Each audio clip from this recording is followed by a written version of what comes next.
right, so let's start this broadcast with some big developments that have just come in from India's Jammu and Kashmir, where Chief Minister Omar Abdullah has reached Pahalgam to hold a special cabinet meeting with his ministers.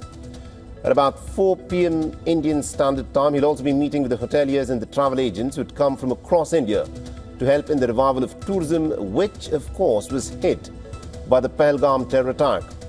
Now, this would be the first such meeting in Pahalgam after the heinous terror attack which claimed the lives of 26 innocent tourists.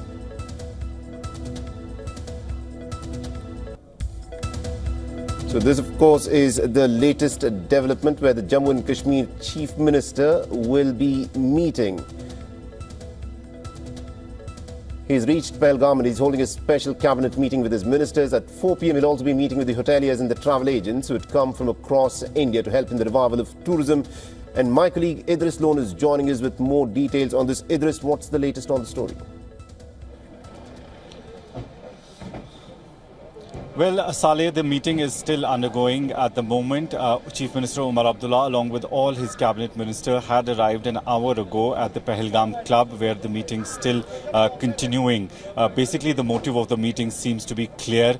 It's a message that is being sent across to the terror organizations that we are not going to bow down, and also sending across a message to the civilian population across the country and world to come back to Kashmir, to restore the tourism of Kashmir Valley, which has been majorly impacted after the Pahalgam attack. We've spoken just a while ago to the National Conference President Dr. Farooq Abdullah, who also is in Pahalgam today. He's played golf in the morning in Pahalgam golf course, and after that he spoke to the media, where he said that it's also to send across a message to the people that Pahalgam is safe, everything is back to normal, and people need to come back because the tourism industry has been massively hit by the Pahalgam attack, as well as the Operation Sindoor and the escalations on the line of control.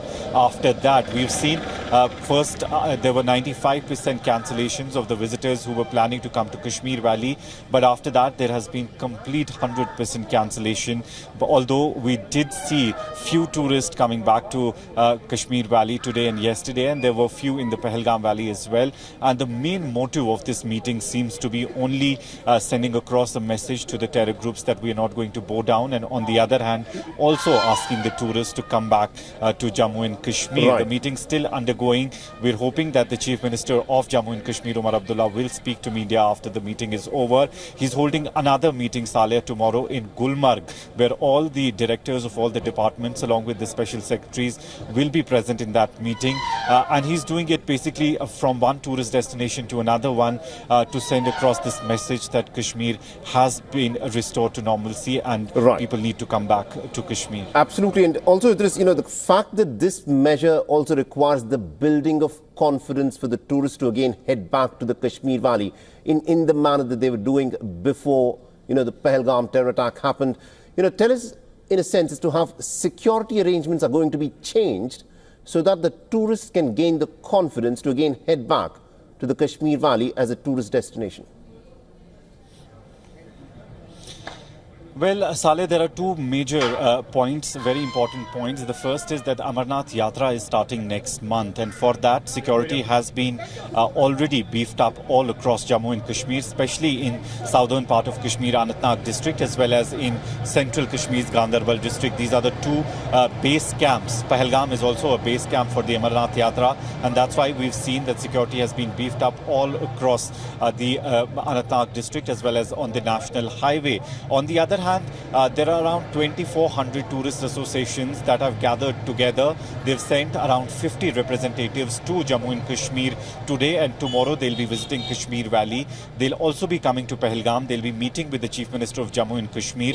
They will also be helping the state government in restoring the tourism of Jammu and Kashmir, which has been massively hit. So not only one but multi-pronged strategy has been adopted by the Jammu and Kashmir government now to basically work on the tourism which has been massively hit. Absolutely. Thank you very much indeed, Idris Lone, for joining us with all those details there.